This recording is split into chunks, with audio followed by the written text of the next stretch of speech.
Welcome to this podcast. Everything seems to be in brackets these days, doesn't it?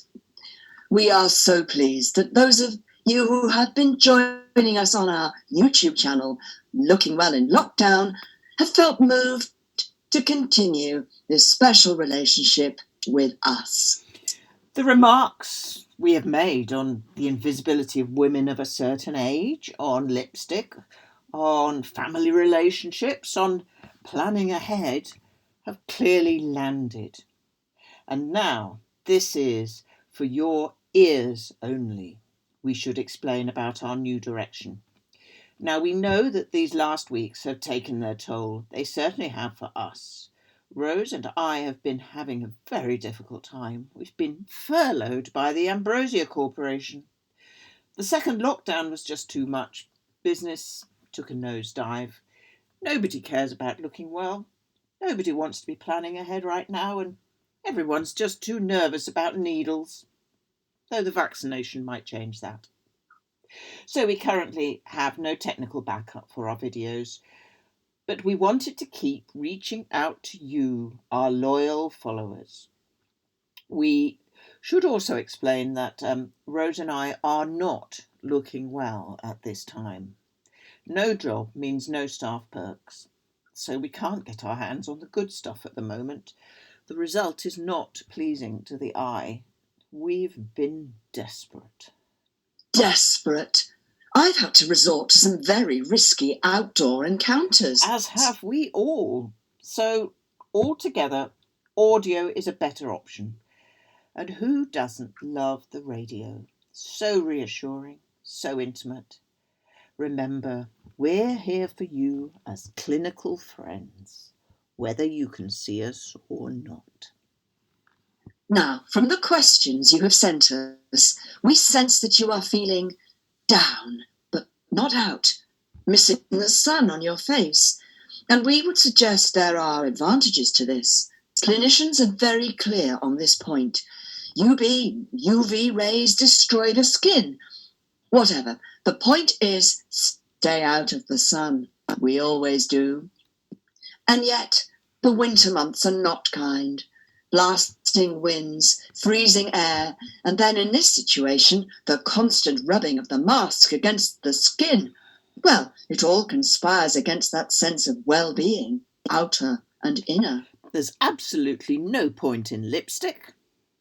And no one wants to look at anyone. So let us release ourselves from the tyranny of the interrogating camera. But we digress. The point of talking to you like this is to challenge these superficial notions of looking well. Looking well is perhaps a state of mind. Now, how can we access this state?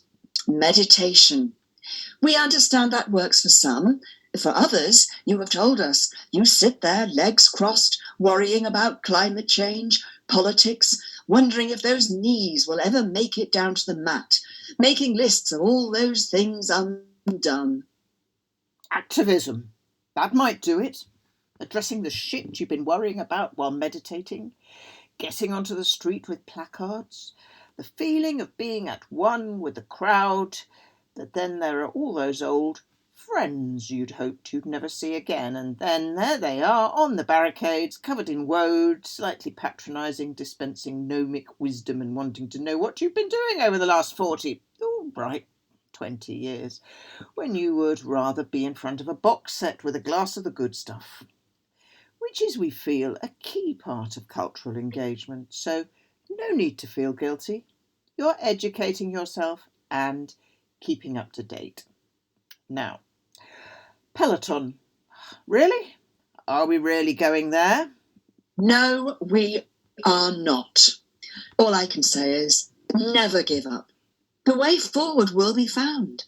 While we, Rose and Argon here, have been, let's say, under certain restrictions for some time, you could say we have been in lockdown for quite some time, millennia even.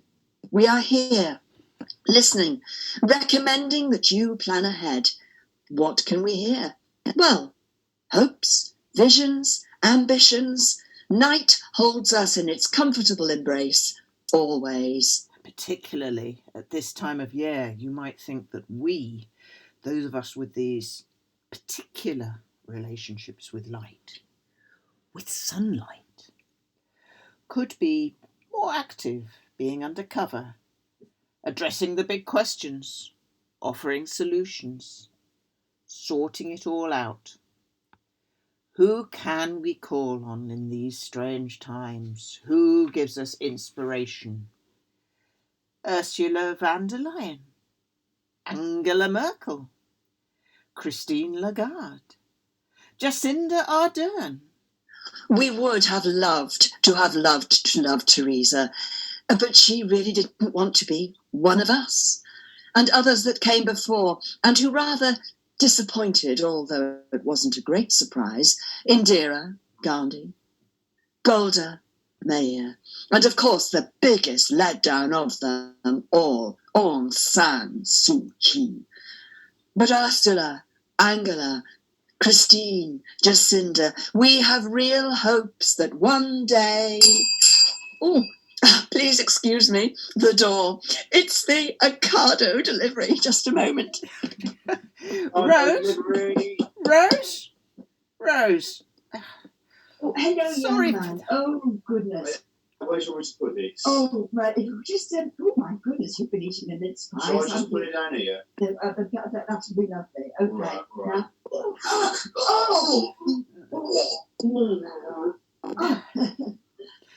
Sorry for that. I should explain. She's run out of everything.